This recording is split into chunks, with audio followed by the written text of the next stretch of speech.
Hey, what's up everybody, and welcome back to another episode of News Dose, where I keep you up to date with everything going on in the gaming world. And today we have some unfortunate news as E3 has officially been cancelled. No, this isn't a joke or anything, this is directly coming from ESA, so this is sadly confirmed. And obviously, E3 being the biggest game event of the entire year, this is an absolutely huge deal and will affect a lot of different companies, big and small. One publisher that comes immediately to mind would be Xbox, as they do host a big event at E3, and really, Xbox relies a lot on E3 to get news out in comparison to other companies such as Nintendo or Sony. Nintendo has their own directs, and Sony has already announced they wasn't going to show up for E3 anyways, so it's not really a big deal as far as Sony's concerned. But E3 is a little bit more vital for a brand like Xbox. So how exactly will this affect Xbox's plans going forward with Xbox Series X on the horizon, and may even be the most important year in the history for the Xbox brand? So we're going to dive into all that here in just a moment. We do have some other stuff to talk about as well though, including a new Nintendo Direct which may have leaked online, and it may be coming this March. Not just one Direct, but two, and there is plenty more to go over, including some exciting Warner Brothers games and an old-time favorite franchise may be returning, and more. But first, I do want to jump right into this E3 news. Like I said before, E3 has officially been cancelled, but what does this mean for developers and a brand like Xbox? Xbox really is the big player here when it comes to E3 by this point, and we know they rely on E3 to get news out. That's no secret, and not just for their big first-party games, but they also have plenty of third-party games on their stage every year. In fact, there is a lot of planning that goes into E3, and they were already making plans, so now with E3 cancelled due to the coronavirus, what are they going to do? Well, for Xbox, Phil Spencer almost immediately took to Twitter revealing that Xbox will be doing their own digital Xbox event, though he didn't exactly explain what that meant, though he did say we will learn more about this event and when it will happen in the coming weeks. Now, before we do go any further, I do want to thank Phil Spencer here for being so transparent about this situation, and Team Xbox didn't hesitate at all to announce they will have an all-digital event to replace E3. This is quite the opposite of Sony's radio silence, where we really have no clue when they will have an event after announcing they will not go to E3. I'm really liking how Xbox is handling things right now, and we're just upfront about things. They didn't leave their fans in the dark, and within the hour announced new plans, even if not everything is set in stone just yet. With that said though, what does this all-digital Xbox event mean? Are they going to do a big Inside Xbox episode? They could do that, though I personally don't think the format for Inside Xbox is all that great, as it currently stands at least. In the past, when they have done Inside Xbox episodes, they're a little cheesy and waste far too much time talking. That isn't always a bad thing, but Inside Xbox really has not been that good so far, and because of that, I think Xbox should use a different format for E3. And actually, I don't even think it needs to be all that much different than how Xbox does their E3 presentations in recent years. If you notice, Microsoft doesn't really even talk much on stage when it comes to E3 anymore. Last year, I believe it opened up with Phil Spencer hyping up the crowd, and then we just saw a big trailer reel with one game after another being shown. Then every once in a while, you would have somebody come to stage and talk for a minute or two, and then, they would just move on to more trailers.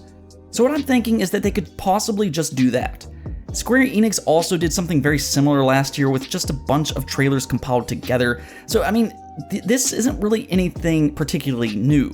That really shouldn't be too difficult, and it's similar to what Nintendo Direct does now.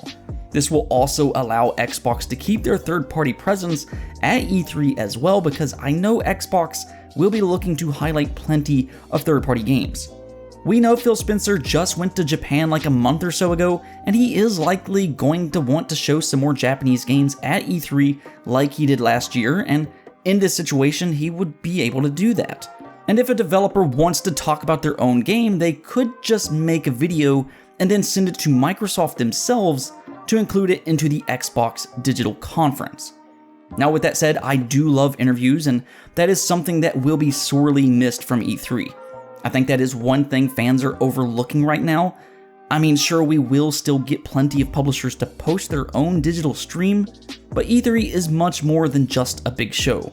There is a ton of news outlets that go to E3 and gets to interview developers and not only find out more about games that were shown on stage, but there's also a lot of smaller games that don't even show up on big stages, and these smaller developers then get to show their games off stage through means like these interviews. So for me, that is one thing we will miss when it comes to these digital events, but I digress. For Xbox, will they be able to replicate these interviews in an authentic way?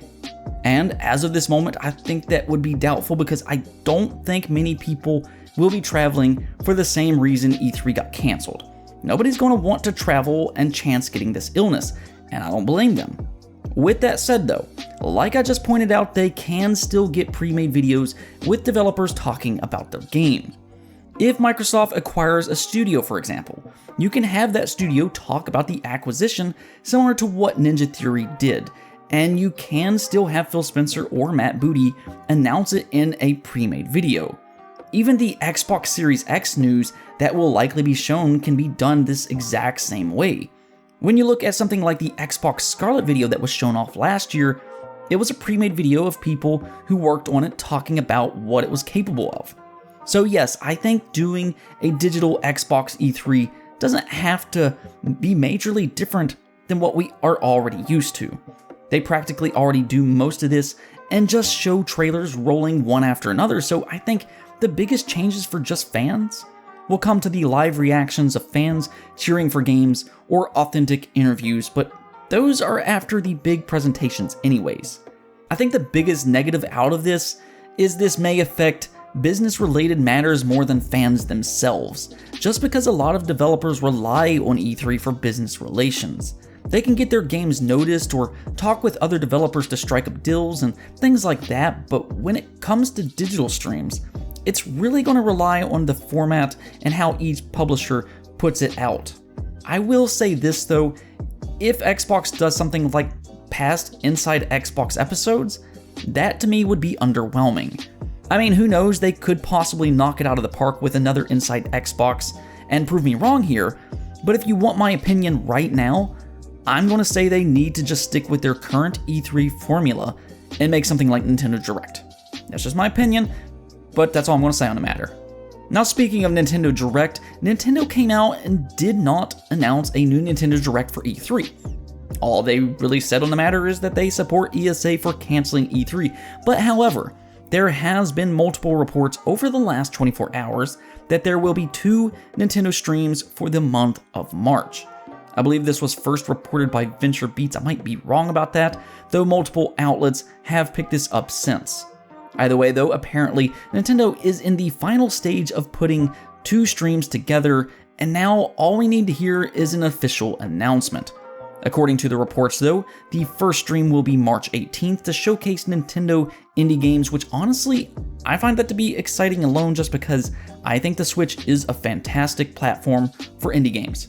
I also believe that good games are good games regardless if they're independent or if they're big AAA titles.